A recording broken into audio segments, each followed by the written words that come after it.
Just wanted to make sure that was fine. Okay, so that's as far as we've gotten. So today, what are we going to do is first, we'll finish up the implementation of this minimal isotropic representation. And all that that requires is for us to get the final operators that we need. And we've already done the overlap and the Laplacian. All that remains then are these various transforms. So we'll spend about half an hour discussing how to implement those. Then in the second half hour, I'm going to discuss, well, okay, fine. This gives us a factor of 16. I'm claiming there's a factor of 4 million in memory savings. I want to show you how for germanium we'll get the other 250,000 savings through this concept known as pseudopotential theory, right? Which really a bit more of an art, I would say. Although, recently, Shankar has done some interesting stuff. And I'm starting to think maybe we can make this more like a theory.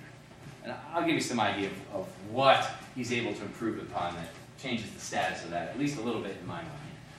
Then finally, what we'll do in the last half hour, which I think will just be fun, is ideally we would have done this in lab, but time constraints, whatever, boot camp, small segments. So I'm not going to run down the lab and try to run the codes, but what I've done is I've run the codes that you are precisely as they are instructed to have been built for these 3 problem sets here. And I've got the results on my laptop, and we'll go through them. So you'll see what you'll be able to compute for yourselves.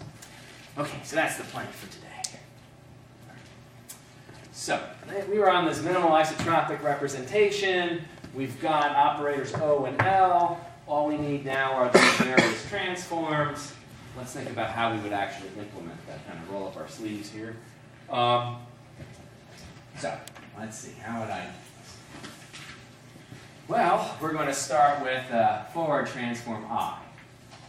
Basically, my job is to take these expansion coefficients that live in this little ball, right, a bunch of psi hat values, or I guess we call them W hat in the course so far, but they live inside some little ball there. And I have got to figure out what the corresponding values of that wave function would be in real space on my grid. And, well, we have some of this capability here already, right? We already know how, so this would be, the wave functions in real space on your set of sample points.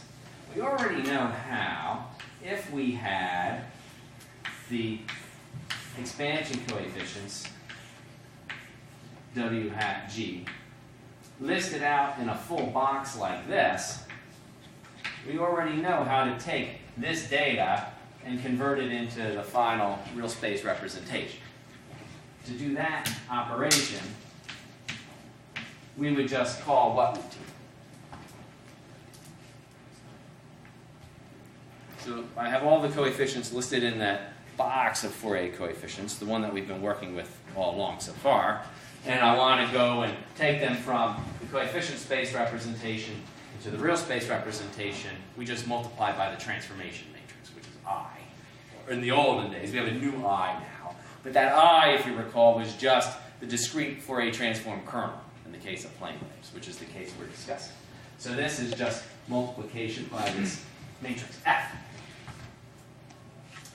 What we have to figure out how to accomplish is now just the first part of this, right? What we have to do is take the coefficients that are in a list corresponding to the small ball of values, which would map onto some small set inside that box, and basically unpack them from my ball representation into my box representation, filling in zeros for all of these values because we've decided that the only active ones are on the inside, and I want to make sure I've got zeros everywhere else.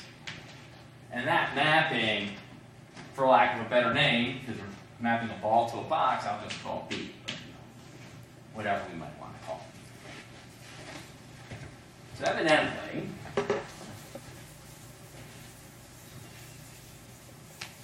what I'm saying is that if I want to calculate the action of the forward transform, maybe I'll write it this way.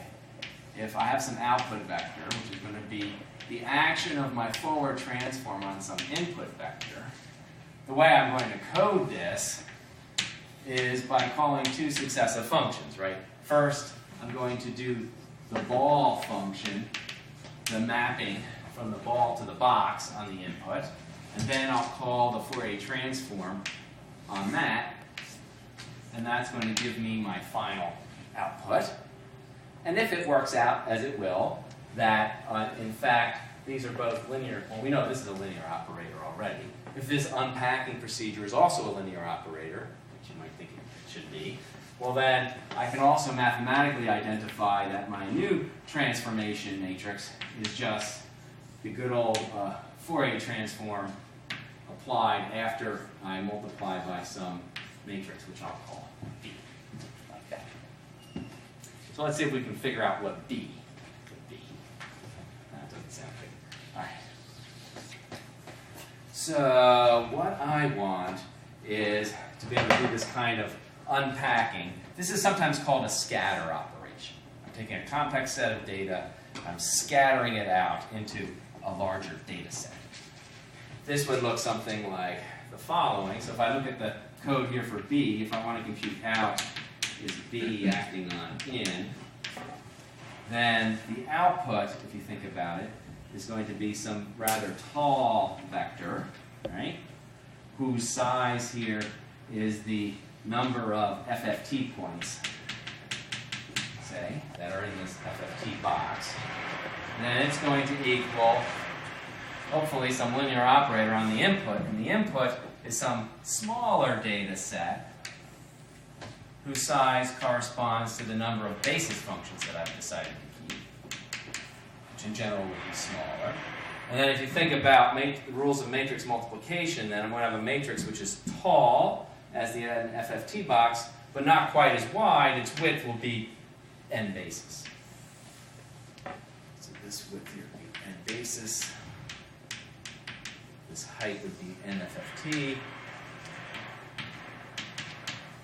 And if I can figure out the right elements to put in here, this will be my matrix B. Yes? Can we get away with sort of functional assignment? In the sense that could we make out zeros like NFFT and then just say out of active equals G2A? Beautiful. Beautiful. Very good. That's how we are going to implement. Yes. And I'll review what he just said in a moment when I get over to that panel. So he's telling you how, in practice, you want to implement it. You don't actually want to build this matrix. But there's a reason why I'm defining the matrix. Coming up soon. Okay, so what's this matrix going to look like? Well, if you think about it, by the rules of matrix multiplication, if I have an element here, right, the first actual active element, when I multiply by this matrix, whatever this element value is, it's going to pick out the first column here. Right? And if I want it to land in the appropriate location, I had better put a 1 in the appropriate location and zeros everywhere else. So in particular, if we take my example list of what active was, the first element of my compacted set actually does correspond to the first element in my box in this particular example. So if I put 1, 0, 0 down like this, you can see when I multiply, whatever's sitting at this location will end up sitting at the first location over there. And that will work just fine. Now for the second column of this, in my example here, I want the second data from my little ball to land somewhere in my box. And that location there would be location number 4. So what should the second column of this matrix look like? I should emphasize these are zeros, not ones. So what would my second column be? Yes? 3 zeros and 1? Right. 3 zeros and a 1 sitting where this basis function lives in the box, and then zeros everywhere else. And then each column basically just has zeros everywhere with just a single 1 in whatever location corresponds to where that element should end up when it's unpacked from the little ball out into the box. Yes? No, I mean, I was just going to say it's a waste of space to put all the zeros. So you can do some insertion of zeros. That's easier. Yes, yes, absolutely. It's a waste of space. But this isn't actually a waste of thinking, as you'll see. But fair enough, right? So the implementation would most definitely be, and that's what we find throughout this, kind of expressive software idea, is that, well, there's algebra that tells you, compactly what you're doing. I've just defined this B matrix. But almost inevitably, you apply the matrices as linear operators in some smart way. And the smart way, the implementation of B, would be something more if I want out equals B of n. The first questioner actually gave us the algorithm. The first thing he said was, fill out the output with zeros, filling up the entire FFT box. So this statement will do that. You may recall that S was a vector that contained my FFT box size. Like so. So when you call zeros on that, that just makes a big box full of zeros. Now, what we have to do is take the data that live in W and put them in the appropriate elements in the output. That should be prod s, comma 1, otherwise it would. Thank you. Okay, there we go. It's a big, long, tall thing. So it's a column vector, so it's an n by 1 matrix where n is the size of S. Although technically I think it still works, but that's more clear. Right. Then I can play a game with my active list. I want to say out equals in, basically, right? But I only want, where did you put the active? You call out active, right? Yeah, right. Out on active equals in. So what that would do is say, for instance, out, if you look at what active's list was, that would say out of 1 is in of 1. Out of 4, because 4 is the second number in the list, will be in of 2. Out of 7 is in of 3, etc. like that. Right? So that will unpack or scatter your data into active. And very quickly just map things over. Questions? So that's I and its implementation. Yes? So, I mean, if we have this sort of mask defined by active, do we really need to define B, or couldn't we just be sort of calling all of the relevant things with active and... Correct. So in fact, on the assignment, this is just for conceptualization. On the assignment, you're going to code out is I of in, right? And the code will be something like temp equals zeros of product of S1, right? And then temp at active equals in, right? So temp will be the thing I'm about to Fourier transform. And then out will be FFT3 of temp with a plus 1. Yes? It's worth noting that if you had defined a new function which was B and did what B did, the extra overhead would be minimal. And a function that does what B does? yeah, essentially your 2 lines temp equals temp of act that isn't that could be encapsulated as a separate part. You could. What will happen, but this is getting really into the guts of it, is that we generally do like transforms on like the wave functions, right? And when you do that, if you unpack all the wave functions at once into this size, it's going to hurt. You're going to pay a factor of 60. So you want to actually be able to loop over them one at a time. So we just don't implement it that way. But yeah, in principle that would. But you still call the function B from inside that loop. So Oh, you can do it that way. Yeah. Sure. Yeah, but the whole point of this is to save memory, and B is a huge matrix of size 15,000 by... No, you're not creating B. We don't make B. Okay. You don't create B. You do this. Oh, okay. This is the implementation of B as an operator. Yes. But then I guess I'm saying it seems like almost our entire almost our entire calculation is going to live inside the sphere. And the only time we would want to kind of pad it out is when we visualize or something. Oh, Couldn't we just for restrict FFT. this? fair enough. Fair enough. To apply the potential when you calculate the gradient, you have to get the wave functions in real space, multiply by v of r, and then you in essence end up doing something like transforming back. Now you're raising a good point. I might unpack these one at a time, so I never end up using all that memory. But nonetheless, I'm doing a lot of time Fourier transforming lots of zeros. Right? The alternative would be to actually evaluate the Fourier sum just on the sphere, which would be a fair way to go. But it just turns out that the fast Fourier transform algorithm is so efficient that even though this is 1/16 the size of the data set, you're still better off doing it with the fast Fourier transform. So it might seem wasteful, but in the end it's not. But it's a fair point. Yes. Good. This is good. Good discussion. Okay, fine. So that's how I'd implement I.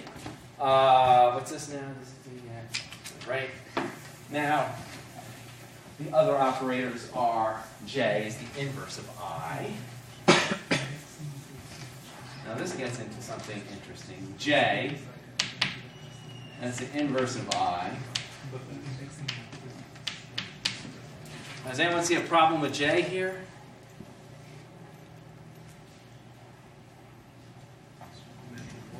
Right, it's not invertible.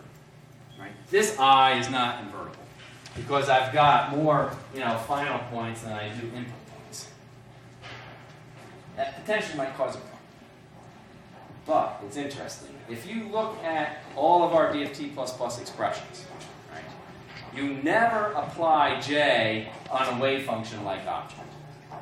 You only are using J to solve Poisson's equation, it turns out. And in Poisson's equation, we actually are using equal numbers of points on left and right. And we're only trying to compactify here the wave function representation. So you'll never actually have J in the kind of situations where it wouldn't exist in the first place. So it turns out there's no coding necessary for J. It doesn't exist for the wave function case. In other words, it's never called. So you don't have to code it. And the way you can test this, of course, is just don't code this case of J and see if the code blows up on you or not. And you'll find that it doesn't. It's just never called. J dagger, similarly, same story. It's only for Poisson's equation. And we're not compactifying that, so that's okay. The last one here is I dagger. Well, what is I dagger? Well, that's why I went through that thing with the B, right? You'd have to think, well, what's the dual of this series of operations? Well, it's just a lot easier if I just go ahead and compute it. So I was first scatter the data, then Fourier transform it. So when I dagger it, I'm going to get B dagger applied to Fourier transform dagger. And Fourier transform dagger, remember, because the Fourier transform is symmetric, that's just F star, which just means call the FFT with a minus sign. The question then is, okay, what's this B dagger thing do?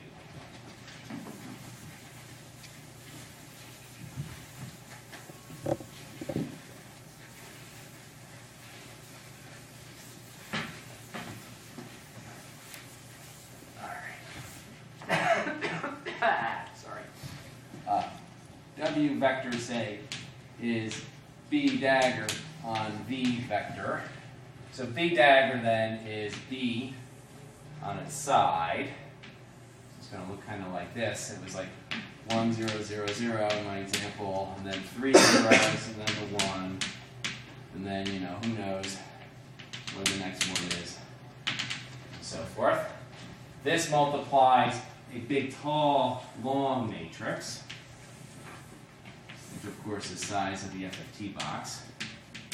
which is good because B is going to apply on a full Fourier box worth of data for the inverse Fourier transform. And then the output of this will be a shorter vector, which just lives back in my original space of the size of the basis. And when we multiply, you can kind of see what it does. What does this operation do? When I multiply by B transpose. It picks out the first element, fourth element. Right, so what this does, the first row picks out the first element from the big box, the next, and puts it the first element here. The second row picks out the fourth one, and then I guess in my previous example it would have been the seventh one, and so forth. So what this operation does, oh, I've erased my box. It looks in the box, right, and picks out the corresponding elements of the sphere, pulling them out of the box and putting them into the little sphere. That's known as a gather operation, usually. You have a big data set and just pulling certain elements, you're gathering them out. So this would be a gather operation. And now I think we can try to write the code for IDAC.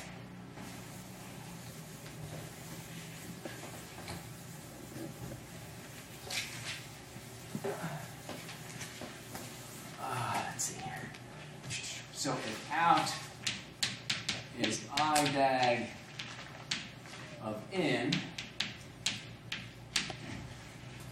the first step in the algorithm is going to be to apply the inverse Fourier transform. So you might say something like temp is FFT3 of in with a minus sign, because it's F star, it's the inverse Fourier transform. And then to compute the output,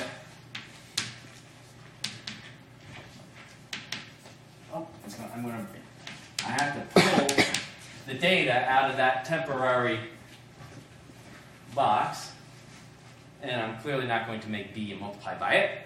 I'm going to use my active index. And where does active go in this equation? On temp, right? I just pull the active elements out. 1, 4, 7. And that's how I would implement IDAG. And those then are all the changes you need to make to the code to save yourself a factor of 16. Questions? Yes? Isn't there also the case that you need to check if it's a single column or a multi-column thing that you have? Yeah, I didn't. Okay.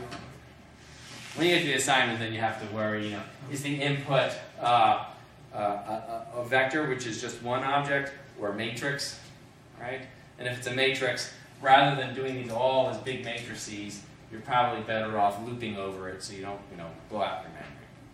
Things like that. Actually, I'm not sure. Anyway, that's handled. I mean, you also need to decide if you want to go to the sphere or not, because it's the same operator. Yeah. That was the, yeah. There's technicalities on the assignment. You'll see. You have to figure out, if this is a Poisson-like object, then you're not doing the packing and unpacking. You're only packing and unpacking on wave function-like objects. You just have to have the code deal with that. Okay, good. All right, anything else? All right.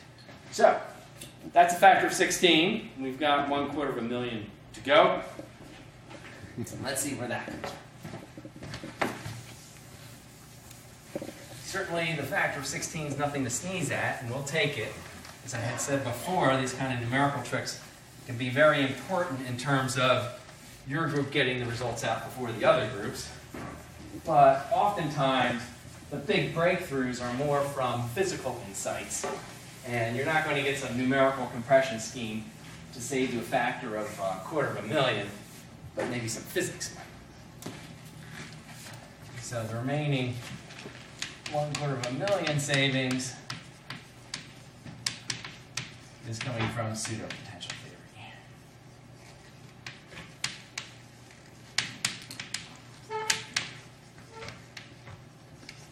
And that comes from a certain physical insight.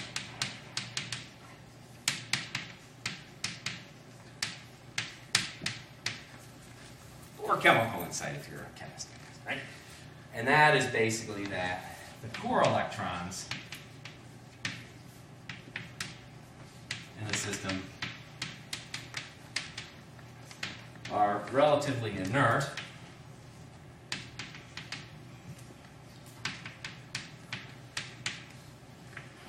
And don't participate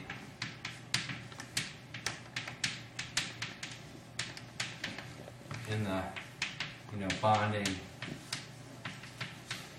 and physics of the system.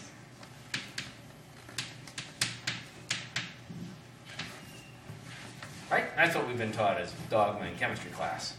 Turns out, actually, it's pretty much true. It's chemistry pretty smart. They usually know what they're talking about. Now, from a practical point of view, let's see what kind of savings we can get from this as an example. So we are going to be doing germanium calculation in problem set 4. And germanium has an atomic number of 32. And if you look at the electronic structure, it's something like this. Okay, see if you guys can count up the electrons with me so I don't go too far, right? There's 1s2 is 2 electrons. That's 4 electrons. 10 electrons, right? 12. 18. 28. Right, 30, right. 32. And all of these guys here live in the core. I said code. Live in the core and are relatively inert. So the plan is I'm not going to really calculate with those. So the savings I'm going to get here, potential savings, if I can pull this kind of game off, is a factor of 32 electrons I could have had to deal with divided by the 4 valence electrons. And sometimes we say ZV for the valence charge of 4, 32 over 4, be a factor of 8.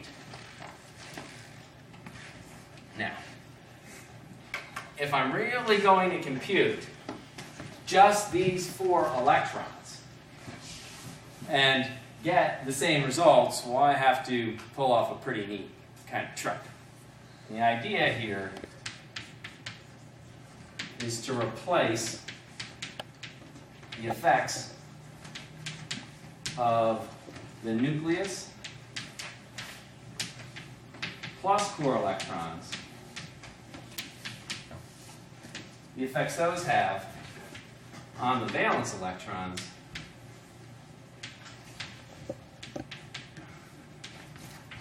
with an effective, or what we usually call pseudo potential.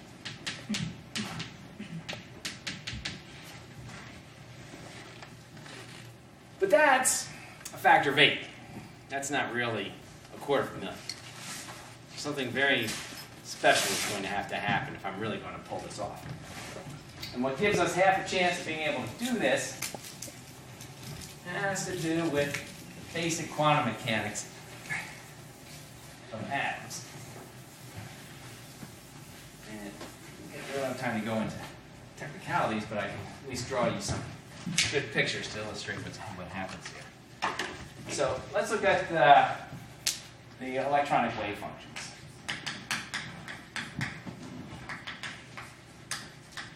Of germanium, say, right? So, graph, you guys probably remember your atomic physics, here's this radius r, now these are single particle orbitals because I am doing density functional theory. So I have these different orbitals, function of r, and if I look at, for instance, the 1s state, this first one that I intend to drop, it's going to look something, and down here I guess I should show the corresponding potential. So the corresponding potential here that this atom presents to the electronic system is 1 over r potential, and it's a minus z over r, which is pretty steep. And in my case, it's minus 32 over R, and the 1s state has a cusp, as you might recall, and it's going to look something like, let me make it a little taller. So there's scale of my finger, something like this. So that's psi 1s. And this has a fairly short length scale, if you think about it. Right? This electron is right near the nucleus. There's not a lot of shielding from all the other electrons, which live at larger radii. So this guy actually behaves a lot like the bare hydrogenic wave function. And he has a length scale here that corresponds to what? Does anyone know what this 1s wave function looks like? You have a charge z on your potential? Isn't it 0.529 over z? It's, yeah, it'll look, in our units, 0.529 to 1 in our units. Right. It's going to look like minus z times 1. So the length scale here is 1 over z. And I'm going to have to be able to represent that on a grid. So if the hydrogen calculation took us a certain number of grid points, the germanium calculation is going to take us 32 times more grid points in each linear dimension to resolve it, which is, that's how you're going to get close up to, 1 million points, right? But how am I going to get rid of that? That's what's coming next. Okay, so that's the 1s wave function. The 2s wave function has to be orthogonal to it. It has cusps, because all the s states do. To be orthogonal, it has to have a node, right? It looks something maybe like that. That's the 2s. The 3s, because I have to get all the way out to the 4s to get to the valence thing. So the 3s is going to have 2 nodes and be orthogonal to both of these. So he has to have a node right in the meaty region of the 2s. Maybe it looks something like that. So that was my 3s. And the valence state that I want to actually include in my calculation might look something more like this. He's got to have 3 nodes, then there, 1, 2, right? He's going to have a node right in the meaty part of this one to be orthogonal to it, and he's going to look something like that. So this is the 4s orbital. Now, think about what I want to try to do. I want to replace the effects of all of these core electrons and the nucleus with some effective potential. And then with that effective potential, I just want to compute the electronic structure of these orbitals here. When I do that, I am saying that the 4s state should become the ground state of my pseudopotential. Now, it has 3 nodes. Generally speaking, for simple local potentials, ground states have no nodes. So I'm not going to be able to actually have this entire wave function be the ground state of my pseudopotential. So what we do instead is we make a pseudo wave function, right? And I probably didn't have the best blackboard technique. I'm going to sketch that pseudo wave function for you. And what I want my pseudo wave function to do is to look as much like my real wave function as possible outside of some radius, which I call the atomic core radius. Because remember, all the physics inside the atomic core is baloney, right? There's no electrons in there. There's supposed to be electrons in there. I'm just trying to replace that region of space with some effective potential. So all the physics inside that core is malarkey anyway. So I shouldn't necessarily want to be able to reproduce my wave functions inside there either. I want to match them outside for sure, but inside I'm just going to have it behave like a typical ground state wave function, which is to have some cusp down here and some rather smooth behavior. And of course it's going to track the exact all-electron wave function further out. So this is usually called the all-electron 4s wave function. This is the pseudo wave function. And depending on how you like to label these things, it's really the 1s state of the pseudo. There in that dashed line. Okay. Now, let's see, what else did I need to tell you about my little 1s wave function? Okay. So this wave function then arises from this effective pseudo potential. Let's take a look at what that pseudopotential likely has to do. So this will be the pseudopotential, function of radius. Now, outside the core radius, this pseudopotential is mimicking the effects of all the core electrons in the nucleus. Well, those core electrons make a nice spherically symmetric closed shell set, right? So they just that has a net charge equal, in this case, I guess, to 28, right? Electrons. And then there's a opposite charge of 32 from the nucleus. So outside the core, the effect of the core electrons and the nucleus is just a 1 over r potential, but it's the valence charge over r. It's the -4 over r. So outside the core radius, the effect of the pseudopotential is going to look like minus z valence over r. In this case, -4 over r, much more mild potential.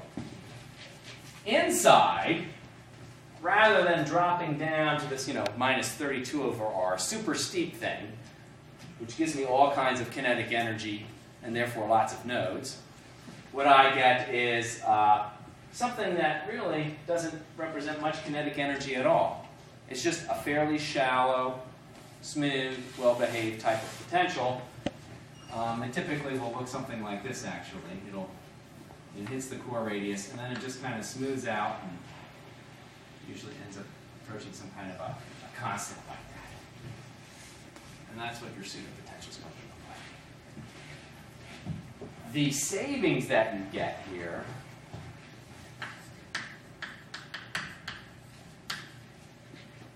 from the pseudopotential are twofold. One, you save because you have fewer electrons, but you also save because you need much less resolution. Rather than this rather than this 1 over z resolution, you can just use normal, like hydrogenic type of resolution. So the savings then, in this case, are a factor of 32 linear resolution. So it's 32 cubed for the resolution of the FFT points.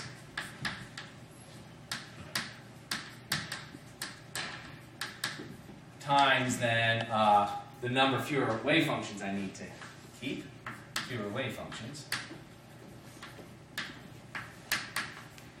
And then the total factor, this is 2 to the 5th, so that's 2 to the 15th. This is 2 cubed, so it's 2 to the 18th. Which is, of course, let's see, that's 2 to the 20 minus 2. 2 to the 20 is 1,000,000. And, well, minus 2, so I've lost a quarter. 250,000. The different ways you could estimate. You might quibble with me here and there, but you get it.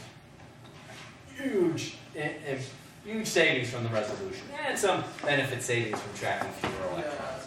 And that's where all the savings come. So I'll discuss in a moment how we implement this kind of a thing, but any questions on the overall idea so far?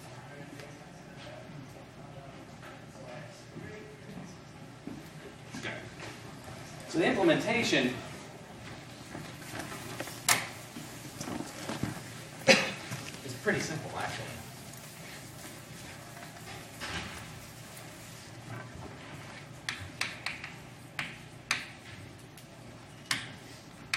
That's one of the very nice things about pseudopotentials. So the implementation is just that instead of taking for your nucleus, instead of taking for the nuclear potential, which you've coded up in the code, instead of taking -1 over r, which is what you were using for hydrogen, you just replace it with whatever the pseudopotential is for germanium. And you just evaluate that potential instead. So it's pretty little to do. Yeah? So how long would it take us to solve germanium? Are you saying that with our thing right now, it's impractical to solve germanium with 28 electrons? That's the with the 32 electrons and this radical increase in resolution that you would need to be able to get the 1s wave functions represented. Yeah, I guess, I mean, like, would it be would there be any benefit in solving it with 4 electrons to try and get the ground states, use them to construct the pseudopotential? Like would you be able to kind of use solutions with fewer electrons to construct the pseudopotentials rather than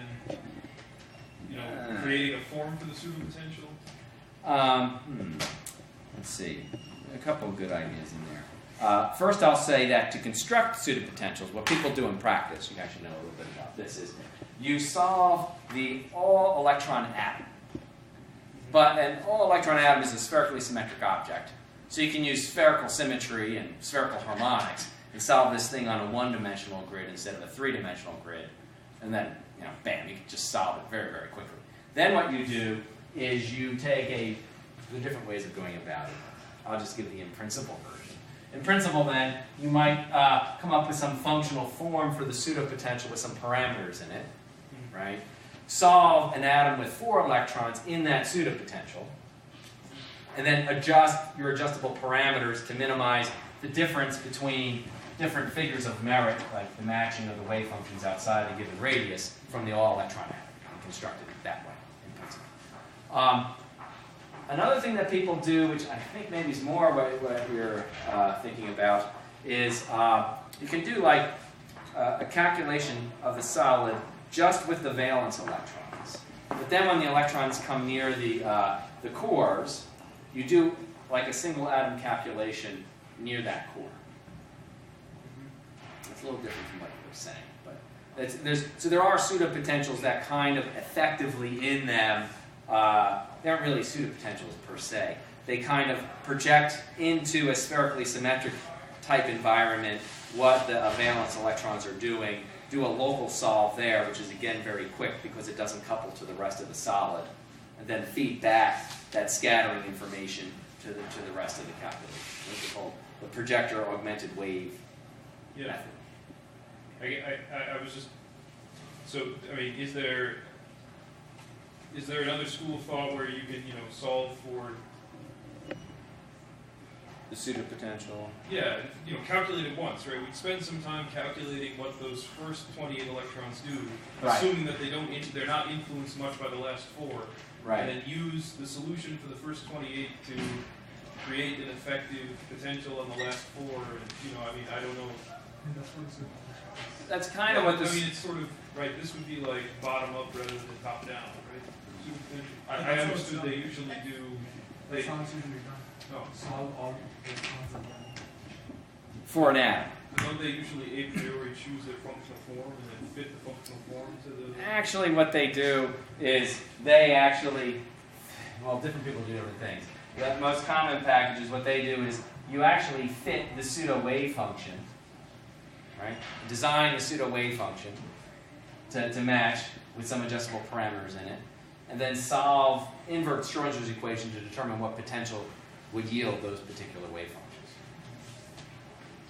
But the fit is on a very fine radial grid, so Yeah, all these atom calculations are super fast. But you are really depending on something which is called, it's funny how when there's no real technical reason for something to work, people like to give it a fancy name, like pseudopotential theory, right? And the other buzzword is transferability, which is you design the pseudopotential so you can reproduce the all-electron properties of the atom, right? Then you have to just hope and pray that when that atom is not isolated in space, but in some environment with a bunch of other atoms, that the corresponding effective potential is going to work in both different environments, that you can transfer it from one to another. And I had just alluded briefly to some things that Shankar has been playing with, is that by looking at more figures of merit, basically, and nailing them down very well, like if you ionize the atom to different ionization states and making sure the pseudopotential handles all of those in a systematic way and reducing the errors in those in your search criteria for designing the pseudopotential, he's actually gotten some very transferable pseudopotentials out of that. But it is, an active area of research, and definitely there's a real art to it. So, all your ideas are definitely on target and very, very welcome. Nowadays, actually, I should say, this is a little bit of a danger whenever, a field sort of reaches a certain level of maturity that then packages are produced that people use, well, there's a lot less skepticism nowadays in errors that can come from the pseudopotentials, I think, than there really should be, because people just download a pseudopotential from some pseudopotential website, and wow, if the rap group published it, it must be good. Well, that's how life works out. Okay, good. Other comments or points. So that's the implementation. Yeah, I guess I'll leave it at that. On the assignment, I give you the functional form for this that works pretty well for germanium. Yes? So if I understand correctly, if we are solving all electron to get the pseudopotential, there's no use if it's not transferable, because we are already solving that system anyway. Yes. Yes. The whole thing depends upon transferability. And transferability, in a way, if you think about it, is just a repackaging of that chemical intuition. That the core electrons, whatever they do, is the same whether the iron is in a solid chunk of iron or is in some heme group in some the hemoglobin kind of stuff. Yes. Are there people that do multiple resolutions for their group? Yeah, actually, our group does. We have a code branch actually which uses wavelets, which are something that provides something called multi-resolution analysis, where you can provide higher resolution near the core, which is where you need it, and less resolution outside the core. There are other techniques people use also to do all electron calculations, but that was something that we had developed, and we had a lot of fun looking at what different... So we took, in fact, some of the original data I showed you when I started the course off for magnesium oxide, right, which is an element in the Earth's mantle, and its high pressure properties are of interest. And you can imagine also when you get to high pressures where the cores start to overlap, the whole pseudopotential game is pretty dicey. So we were just looking at magnesium oxide at normal pressures, looking at its various properties, and calculating it with all electrons, and with this multi-resolution analysis, which was able to give us, for the first time, controllable, not that we really needed it this far, but micro-Hartree resolution. So we knew that the errors were not from pseudopotentials, not from numerics, they were just the pure density functional theory errors. And what we found, which surprised us, the natural thing you want to do then is, say you have some property, the lattice constant, and there's your experiment, right? And then we're calculating our multi-resolution analysis value for it. Of course, what you want to do is go into literature, find the pseudopotential value, and say, well, gee, look how bad that was. So we went out in the literature and found a whole series of pseudopotential calculations, and there actually was a quite wide spread in them. And the ironic thing, I guess, is that the spread in the different pseudopotential calculations was about the same as the discrepancy between the local density approximation and the experimental value. So what that tells you is that people are smart, right? They don't overdo their pseudopotentials to the point where they provide a higher degree of accuracy than the underlying theory that they're working with. On the other hand, though, there's a whole other subcommunity that works on improving the density functional theory approximations. But you see, there's going to be a problem, because if you improve those, since the pseudopotential error itself is on the order of what you're trying to correct by going to a more advanced theory, it's not going to do you much good until you get control over the pseudopotential errors, which most people nowadays don't really try to think too much about, right? So that's why we were interested in a multi-resolution type approach. Good. Yes? I think I have a stupid question, but so let's say I was just looking at an isolated atom, and if I had a bad grid, I'm going to get the inner electrons functions wrong. Right. But let's say I just looked at the 30th eigenvector for the single atom problem.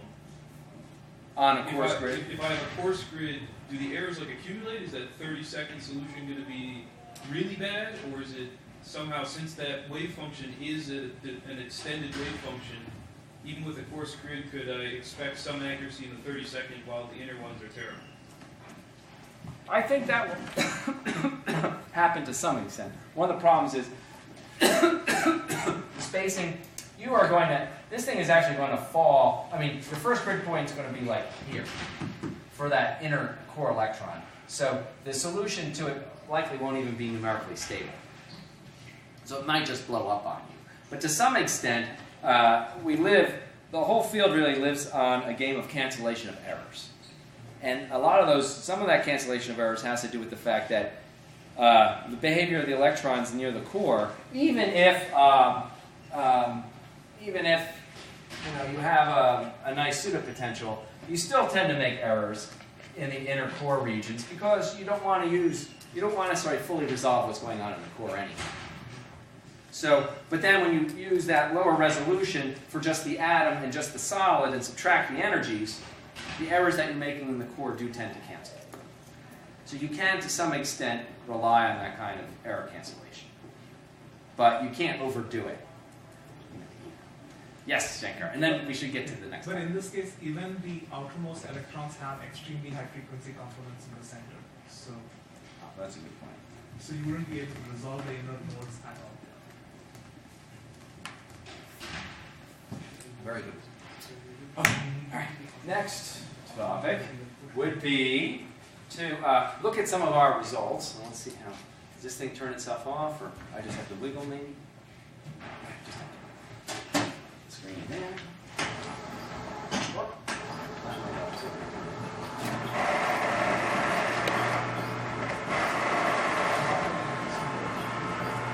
And this is all.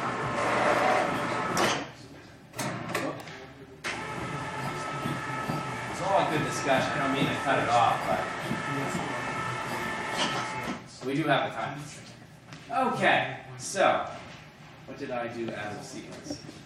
Simple harmonic oscillator. I guess I wanted to screen. So the first set of results, which are from the assignment we're doing currently, were to, with our solution capability, solve two problems. One was the simple harmonic oscillator with a potential kr squared where the spring constant was 4. And then also a model of a quantum dot. And the quantum dot model was a 3D quantum dot where what you have is, this same harmonic potential, and then you fill it up with electrons, and the electrons then start to interact with one another. And first I want to review some of the basic physics of what we expect these solutions to do, and then we'll see how close we got. So let's see here. So here's my harmonic oscillator. We know what the solutions look like, of course, right? The energy is h bar omega times, well, we have now 3 dimensions. So there's a quantum number for x, a quantum number for y, a quantum number for z. So, of course, we have our usual formula, h bar omega 3/2 plus the sum of the 3 quantum numbers. Now, let's see here. What's h bar omega? Well, h bar omega is h bar square root of the spring constant over the mass. This is square root of h bar squared over m times k. This particular combination is 1 for us, of course. And k was 4, so that should be 2. So I'm expecting something like 3 plus 2 times the sum of my quantum numbers. Basic harmonic oscillator physics. Where I think things will be interesting is when we think about the quantum dot case. So, let's see here. So my ground state, then, of course, has no excitations, right? So that's just all n's are 0. So that will have an energy of 3, I'm expecting, with a degeneracy of 1. The next state up has 1 quanta of excitation. So that will have an energy of 5.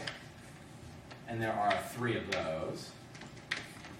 And then the next state has the 2 quanta of excitation, so that'll be an energy of 7. And the degeneracy should be what? 6, right? I either put them in the same one with a 2, 0, 0, or 0, 2, 0. There's 3 places. Or I do 1, 1, 0, and there's 3 places that one. So that would be 6-fold degenerate. And that's for the simple harmonic oscillator. Now, in the quantum dot, things are going to be maybe a little bit different. So if I draw like an energy level diagram, well, let me start with a simple harmonic oscillator. I have my ground state. I have 3 states like this. Then I have 6 states. And in the quantum dot, what's going to happen is that I want to be gathering electron density in the center, right? And the electrons repel each other. So so all the states are going to have their energy shifted up because of the repulsion. But the states which spend most of their time near the center will have more repulsion. And if you guys may remember some of your atomic physics, the more angular momentum you have, the more sort of like an effective centrifugal repulsive potential there is. So the more angular momentum you have, the further you are out from the center on average. And so we would expect less of a shift. So this lowest state looks like it has what kind of angular momentum? If it's one-fold degenerate. That's got to be S, right? So this spends a lot of its time near the center.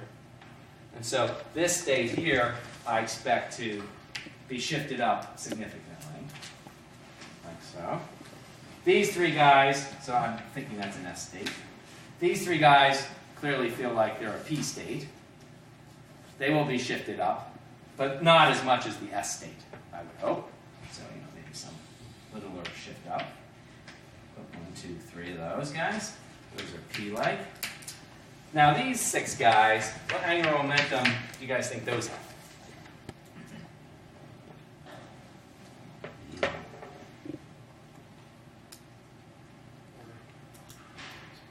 Some of them are S, some of them are P. Some are S and P. Well, if I had S and P, I'd probably have 4 states, but I have 6. S and D is 6. S and D. These actually should be S and D-like states. The D states will shift up less, I would suspect, because they spend less time near the middle, less repulsion. So I'm expecting 5-fold degeneracy for my D states, and then the one of these guys, which was the S, maybe this one here on the end, will end up highest in energy, like a 2S or whatever you want to call it. So that's, I think, what we're anticipating. Oh, now we can take a look and see what we got. Yeah, that's cool.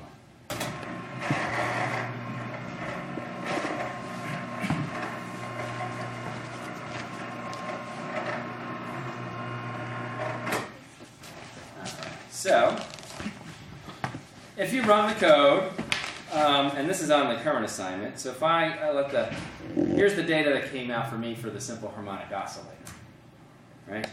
So here I had, 3 states, right? Energy 3 for the ground state, and to lots of digits, which I like. I actually ran more iterations than I think was asked on the problem set just to get this thing to converge. And then I find the next 3 states are nice and degenerate with each other and have exactly the energy I would expect. 6 decimal places. You could, of course, do better with this if you want. But what I find really amazing is that this shows you that without knowing anything about S and D and all that fancy stuff, we just have Schrodinger's equation. This thing just solves. It's very simple. You write down your energy function, you write down your gradient, step down your gradient, you do it long enough, and out pops the harmonic oscillator states without any raising and lowering operators. So I like those. I don't have anything against those. Okay. Now let's look at the quantum dot. So here what I did is I put in, I think, more states than were asked on the problem set. I put in the total number of states we were talking about over there, up to 2 excitations each. This is what I found for my energies. So the lowest state is singly degenerate.